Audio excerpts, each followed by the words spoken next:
How do you install Python packages in Visual Studio? So first you want to open up your Visual Studio project, and then you can go to Tools, and then go down to Command Line and open up the terminal.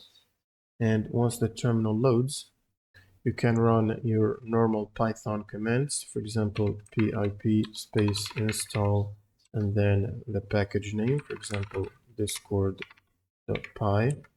And if you press enter, it should start installing the package. And for this to work, you will need to install Python for Visual Studio, or the Python support in Visual Studio, and have a Python version installed on your computer.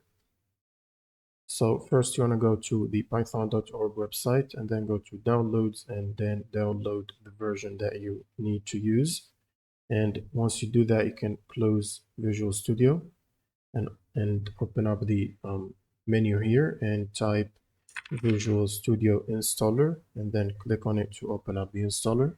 Now from the installer next to the version you're using of Visual Studio, click on the modify button and then click on individual components and search for Python, and make sure to check Python language support here under development activities, and in the workload as well you want to check Python development, which is right here.